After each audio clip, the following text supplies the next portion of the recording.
امریکہ میں.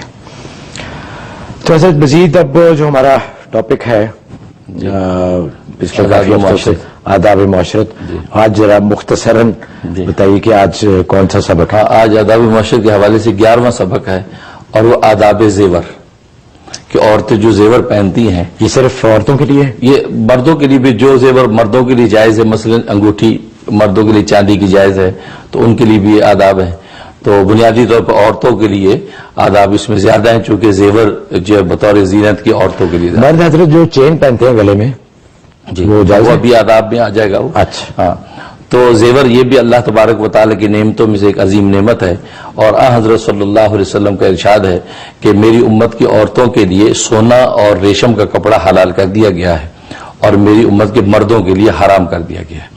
تو مردوں کے لیے صرف چاندی کی انگوٹھی کی اجازت ہے کہ وہ 4.5 ماشا تک چاندی کی انگوٹھی پہن سکتے ہیں، اس کے علاوہ دوسرا کوئی زیور مردوں کے لیے جائز نہیں. لہذا سونے کی انگوٹھی، اسی طریقے سے سونے یا چاندی کی چین، یہ مردوں کے لیے اجازت نہیں. لاکٹ ہے یہ اس کی اجازت نہیں، صرف انگوٹھی کی اجازت ہے. اور آج کل تو کان کے بندے بھی شروع ہو گئے ہیں مردوں کے. ہاں جی، علی وہ اس کی تو کوئی گنجائش ہی نہیں. تو بالکل گنجائش نہیں. تو اس لیے، اور عورتوں کے لیے جہاں تک آداب کا تعلق ہے، تو عورتیں جو ہے وہ زیور ایسا پہنے کہ اگر باہر نکلنا ہے تو وہ بجنے والا زیور نہ ہو، مطلب گھنگرو نہ ہو، ایسے گھنگرو ہوں یا اور کوئی بجنے والا زیور. جیسے پائل پہنتی ہیں، پائل پہنتی ہیں، وہ آواز والی نہیں ہونی، آواز والی نہیں ہونی چاہیے. تو وہ گھر میں البتہ وہ توجہ کا مرکز نہ بنے.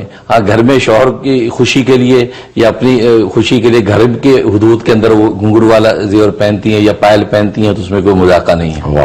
اسی طریقے سے چوڑیاں ہیں، تو چوڑیاں جو اگر پہن کے گئی ہیں تو ہاتھوں کو اتنی تیزی سے حرکت دے کے نہ چلیں کہ چوڑیوں کی چھنکار سنائی دے، تو وہ بھی توجہ کا مرکز بنے گا. تو جس کے دل میں مرض ہوگا تو اس کو تکلیف ہوگی. تو یہ چیزیں ہیں.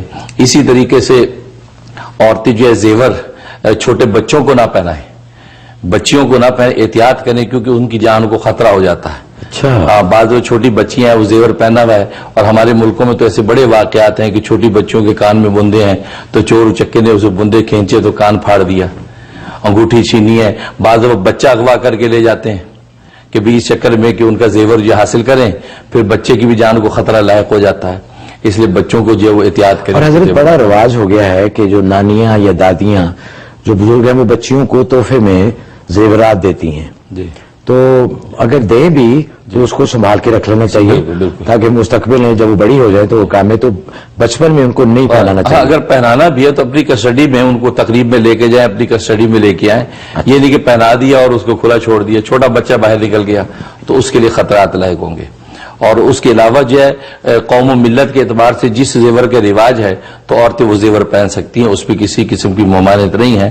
اب کوشش کریں کہ غیر قوموں کے جو انداز ہے زیور کے، تو مشرقوں کے جو زیورات کی جو سٹائل انداز ہیں ان سے احتیاط کریں، کیونکہ اس میں بعض دفعہ ان کے اپنی مذہبی کچھ جو شعار مقصود ہوتے ہیں جس کی وجہ سے وہ زیور بناتے ہیں، ان ڈیزائنوں سے احتیاط کریں. اچھا حضرت، یہاں یہ بھی سوال پیدا ہوتا ہے کہ جو بچیوں کی بات ہوئی ہے، تو بچیوں کے پاس جو زیورات ہے وہ کس کی ملکیت تصور کیا جاتا ہے؟ ہاں، یہ اچھا سوال کیا. یہ بھی ابھی اس مسئلے میں آنا تھا.